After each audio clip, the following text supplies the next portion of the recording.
Just 1 minute ago, the quiet hum of the capital was shattered as 1,872 tractors rolled through the city, crossing bridges, blocking key routes, and throwing Westminster into what officials are already calling an unprecedented national breach. It began like a whisper, murmurs from rural towns, frustrated voices long dismissed by ministers as background noise. But by dawn, that whisper had turned into a roar powerful enough to shake the political establishment to its core. What stormed into London today was not a protest. It was a reckoning. This was a rebellion shaped in farms, fields, and forgotten villages, now unfolding in the heart of the nation's capital, where laws are made, promises are broken, and ordinary people are so often ignored. Within minutes of the first tractor crossing the city limits, social media erupted. Live streams multiplied by the second as disbelief turned into awe, and awe slowly hardened into fear. Cabinet ministers reportedly disappeared from public view. Advisors rushed through corridors thick with confusion. Downing Street itself went into lockdown as a convoy stretching for miles, unstoppable and united, advanced like a solid tide of frustration and anger. Authorities tried to regain control, releasing statements that sounded less like leadership and more like panic. Police units were deployed, redirected, and quickly stretched thin. Roadblocks failed under the sheer weight of agricultural machinery moving forward with calm determination. There were no chants, no banners, no leaders posing for cameras. Just silence. A heavy, deliberate silence, broken only by the engines of nearly 2,000 farmers who had decided they would no longer be ignored. This was a moment the government had feared for months. A moment born from ignored warnings and closed-door briefings that insiders now claim were quietly buried. Reports have surfaced of a leaked document circulated within the Department for Environment that warned rural anger could spiral into a major security event if ministers pushed ahead with controversial new regulations. That warning was brushed aside, and today its consequences arrived at the gates of Parliament with unstoppable force. By mid-morning, London felt paralyzed. Commuters were stranded, buses stood still, emergency lines were overwhelmed. The capital, for the first time in decades, felt the tremor of a population rising not with speeches or petitions, but with machines built to cut through soil and reshape land. Now, those same machines were symbolically reshaping the political ground beneath the government's feet. Witnesses described the scene as unreal. Tractors towering over cars, engines booming through narrow streets, farmers standing firm with the calm strength of people who had finally reached their limit. Some walked slowly beside their machines, faces set, eyes forward, refusing interviews and rejecting distraction. Their silence spoke louder than any chant ever could. It told a story of betrayal, patience, and a nation pushed so far that its quietest people became its strongest force. Inside Westminster, disorder tightened its grip. An emergency session was reportedly called after senior advisors warned the Prime Minister that today's tractor siege could spiral into a nationwide revolt if handled badly. MPs were rushed through side entrances as demonstrators moved closer.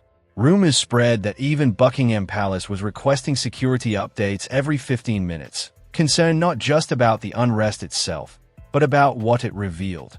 A deep loss of trust, a widening gap between those who rule and those who are ruled, a moral crisis unfolding in real time. As pressure grew, the Prime Minister faced a decision that could define his entire legacy: confront the farmers and risk setting the country alight, or retreat and expose a government too weak to hold its position. That question echoed through every corridor of power. But on the streets, the farmers' message was clear. They were not here to bargain. They were here to be seen. They were here because they believed Westminster had forgotten who feeds the nation, who preserves its traditions, and who carries the burden of its land. Their march into London was not just a protest. It was a declaration, a warning, a line drawn in diesel and dirt across the heart of the capital.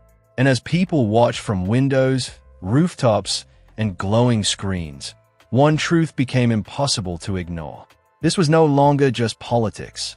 This was a national confrontation, a standoff between those who govern from polished halls and those who work in mud, rain, and sacrifice. Now the world is asking the question Westminster refuses to answer. How did it come to this?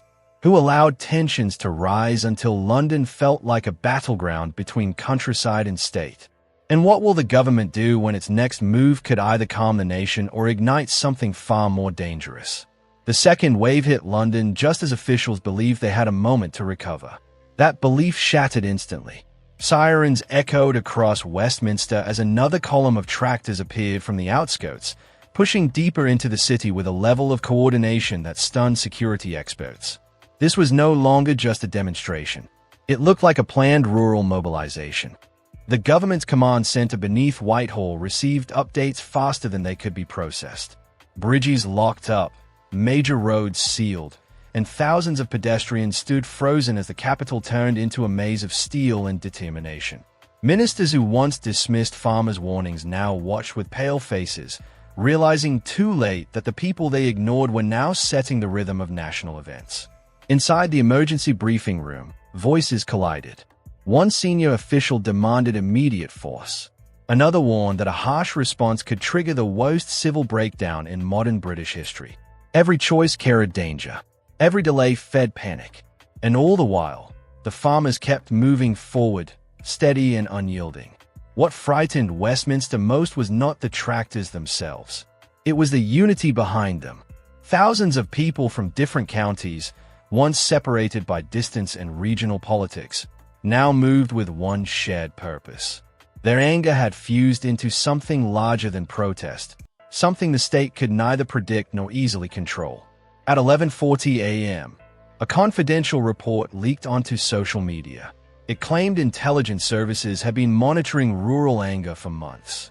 The document, marked restricted, suggested the government had ignored repeated warnings about growing frustration over new farming taxes and foreign import policies.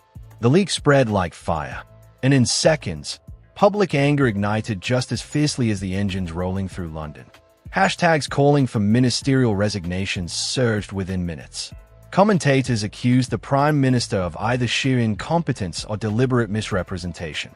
And somewhere deep inside Westminster's fortified corridors, fear began to change into something colder and more calculating: self-preservation.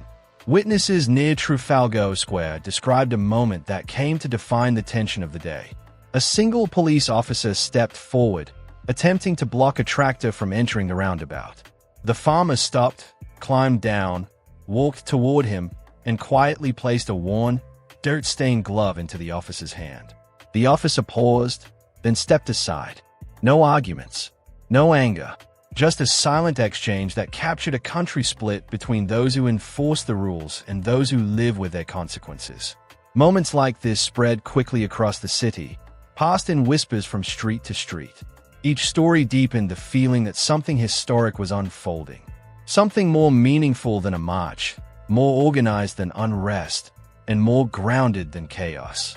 Inside Parliament, preparations were underway for what insiders referred to as the confrontation.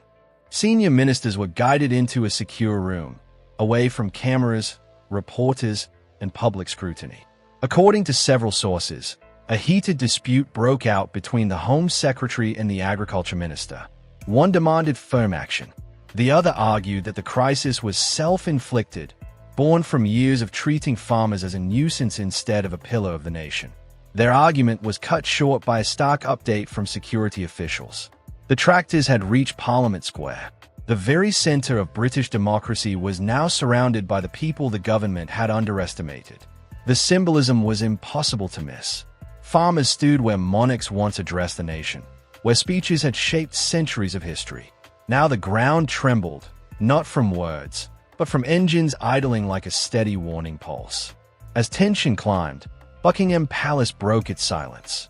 A source close to the palace revealed that the king was deeply concerned and had requested a full briefing on how rural communities were being treated. His response, calm but firm, carried a weight ministers could not easily dismiss. For the first time in this unfolding crisis, moral authority appeared to shift away from Westminster. The public sensed it. Commentators sensed it. Even MPs sensed it. The knowledge that the monarchy was watching closely added a new layer to the situation, a reminder of responsibility, tradition, and the fragile line between power and legitimacy. Some quietly speculated that the Prime Minister feared a direct royal intervention, a rare but devastating signal that could collapse public confidence overnight. By early afternoon, the tractors had become more than symbols of protest. They were symbols of endurance. Reporters spoke with farmers who had driven through the night, refusing rest, refusing doubt, determined to be seen and heard at last. One man from Lincolnshire said he had not seen his family in 3 days, but he felt he had no choice. If they crush us, he said, they crush the country. We are the last line.